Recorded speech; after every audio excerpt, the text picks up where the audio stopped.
Amém. Boa noite, a paz do Senhor a todos os irmãos da Igreja Congregacional aqui do Encantado, a Amarelinha, cujo Deus é o Senhor. É um prazer estarmos novamente nesta terça-feira com a graça do Senhor, com a misericórdia dEle. E hoje nós queremos meditar com os irmãos um tema chamado o segredo da comunhão com Deus.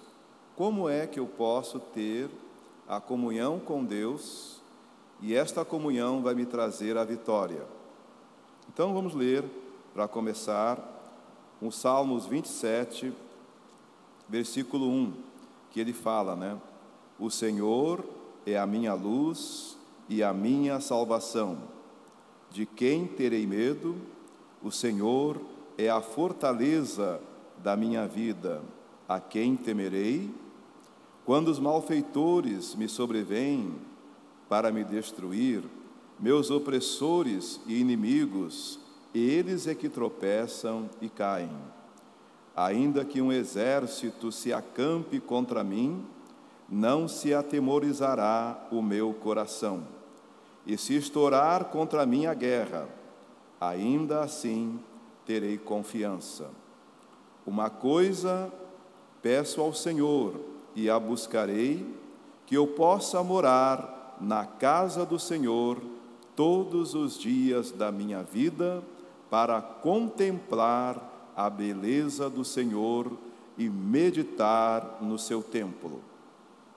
Pois no dia da adversidade, Ele me ocultará no seu pavilhão, no recôndito do seu tabernáculo me acolherá, elevar-me-á sobre uma rocha.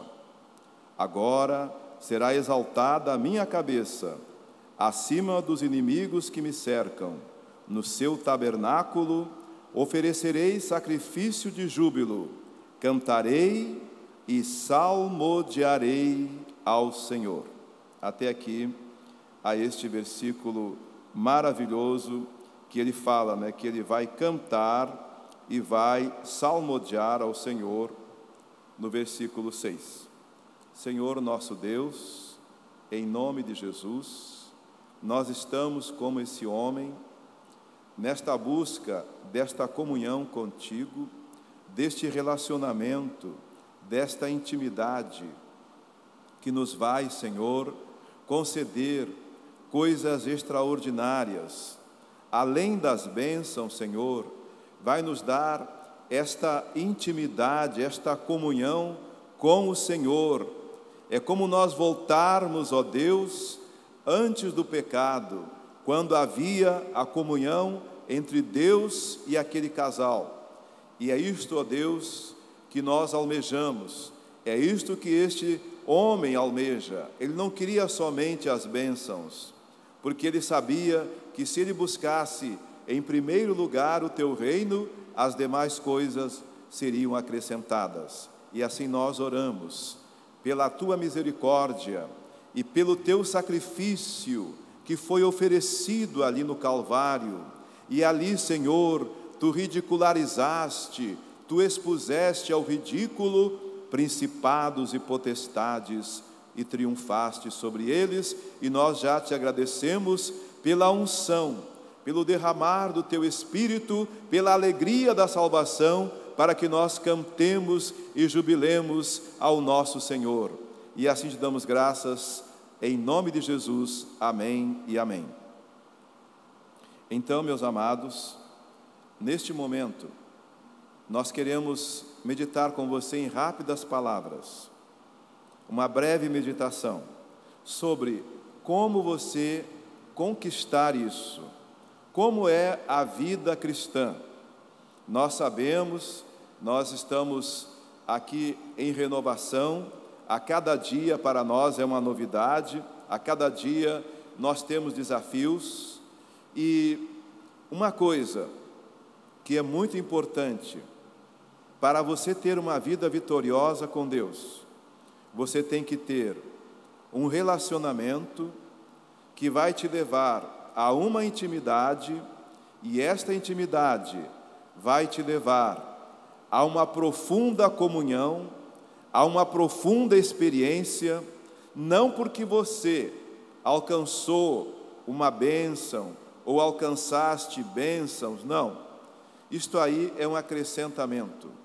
O texto fala: mas buscai em primeiro lugar o meu reino, e as demais coisas vos serão acrescentadas. Mas tudo bem, como é que nós começamos com isso? Como é que é o caminho? Vamos falar hoje 2 passos que terão que ser fundamentais. Um é a verdade. É este que vai te levar, te aproximar cada vez mais. Nós temos que ser verdadeiros, temos que ser expostos a Deus, temos que ser sinceros, como num relacionamento a 2, ou como numa empresa, ou como numa sociedade. Se houver sinceridade, quais são os seus objetivos, quais são os seus sonhos, quais são as suas dificuldades, quais são os seus problemas. É isso que Deus quer saber, irmãos. Porque, irmãos, por outro lado, Deus, Ele conhece a verdade, Ele sabe quem eu e você somos, mas Ele quer que eu e você digamos: Senhor, a minha área de deficiência é esta, eu tenho esta deficiência, eu tenho esta, então, Senhor, me ajuda. É o que o salmista fala no Salmo 51. Senhor, eu fui formado em pecado. Senhor, eu pequei. Então, Deus quer de nós primeiro uma sinceridade, porque Deus sabe, irmãos, se nós estamos escondendo algo ou não dEle. E então, é como Ele fala, né? E conhecereis a verdade, e a verdade vos libertará. O segundo passo que você tem que ter é o tempo. Nós precisamos ter um tempo de devoção a Deus. Todo casamento, toda profissão, todo sucesso de um atleta, ele vai ter que gastar tempo. Então, a vida cristã, eu tenho que gastar tempo. Eu até, para resumir, eu fiz até um pequeno acróstico, né? Nós temos que seguir o lemo. Lemo é ler, estudar as Escrituras, meditar e orar. Mas para eu praticar o lemo, estudar, meditar e orar as Escrituras, eu preciso ter tempo para com Deus. Aí tu vai falar: mas como? Eu trabalho, eu tenho que trabalhar todo dia, estudar. Então, seja um pouco mais metódico com o teu tempo. Nós gastamos muito tempo com isso aqui. Então, reserve um tempo com Deus, aquele tempo ali marcado com Deus, de 10 minutos, 20 minutos. Então você vai vai ler o teu devocional, depois você vai estudar um pouquinho, aí vai meditar. Meditar é medir, e depois você vai conversar com Deus. Porque quando você ler as Escrituras, você está ouvindo Deus falar. Então, primeiro ouça Deus falar, e depois você vai orar, aí você vai falar com Deus. Então, esses são os 2 passos. E como é que você vai, então, praticar esses passos? Nós já falamos que é ler, estudar as Escrituras, meditar e orar. Agora, veja bem, tudo vai depender de você. Quanto mais você dedicar tempo para Deus, mais você vai conhecer Deus. Quanto mais se eu estou numa carreira, ou se eu estou querendo ganhar uma maratona, eu vou ter que dedicar mais tempo, eu vou ter que ter uma coordenação, uma programação, toda uma organização, uma tabela. Eu vou ter que seguir aquilo ali. Então, a vida cristã, irmãos, nós temos que dar primazia.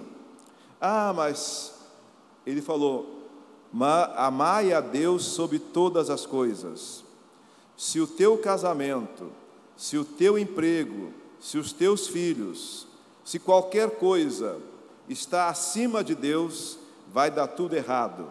Mas se você, a cada manhã, você se levanta e a sua prioridade é ler a palavra, estudar, meditar e orar, as demais coisas serão acrescentadas. Porque primeiro, você vai ter o exemplo que Jesus teve. Meus amados, Jesus, como homem, ele não pecou, mas ele diz que ele crescia na graça e no conhecimento diante de Deus e dos homens. Meus amados, Jesus, ele tinha muita intimidade com Deus. E sabe qual era o resultado? Ele chegava, orava, os milagres aconteciam. E o diabo tinha medo de Jesus. Interessante, irmãos. Tu vê que Jesus não tem problema com o diabo.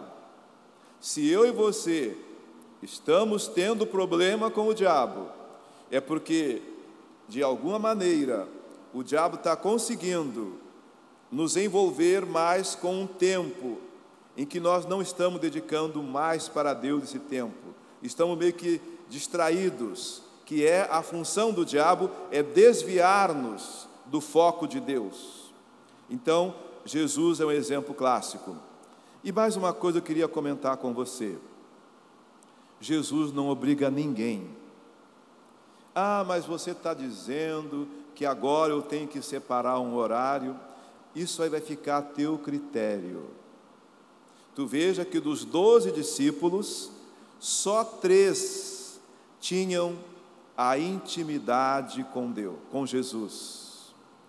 Então a nossa vida cristã, ela parte de um relacionamento que quanto mais tempo eu dedico para ler, para estudar, para meditar, para orar, eu vou tendo intimidade com Deus. Mas os próprios discípulos, nós vemos que dos 12 discípulos, só 1/4, não é isso? Dividido 12 por 4 vai dar 3.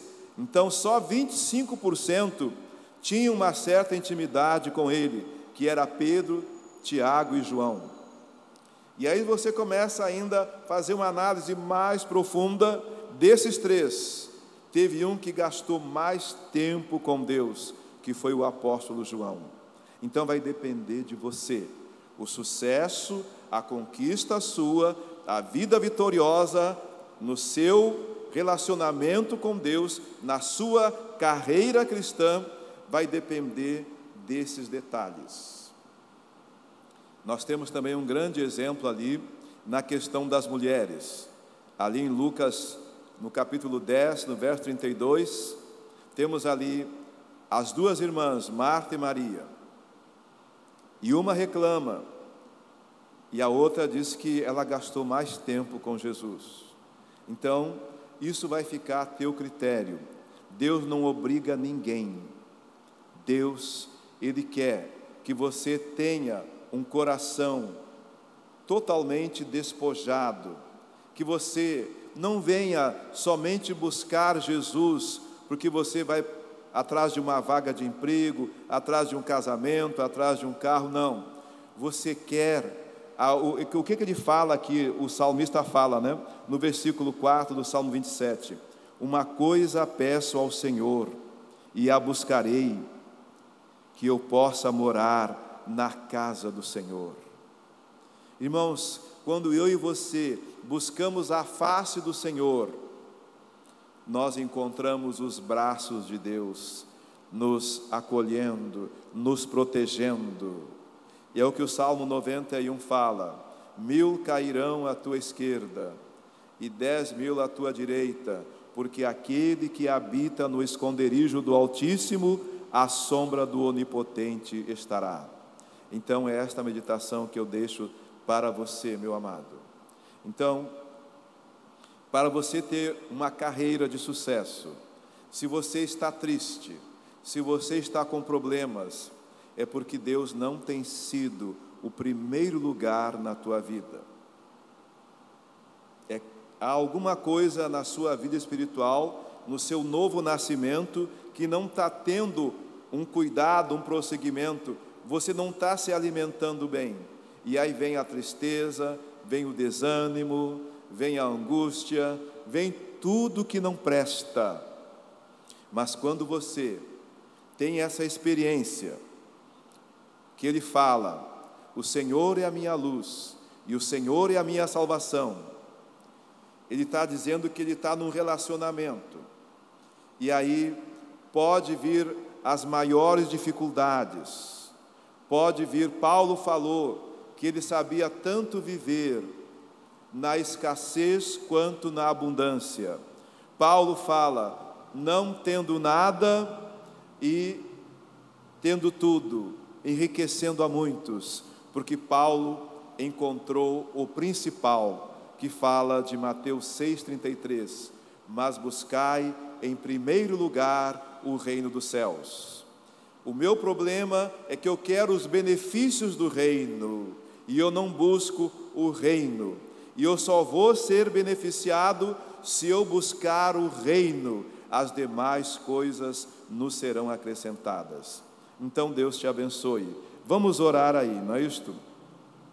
Senhor, nós queremos agora, nesta breve meditação, queremos ligar com esse irmão, com essa irmã, com esta pessoa, que ele quer rever todos os seus conceitos, e ele quer, Senhor, agora, abrir o seu coração, expor a verdade da sua situação, das suas complicações, e ele agora, Senhor, ele quer gastar mais tempo contigo.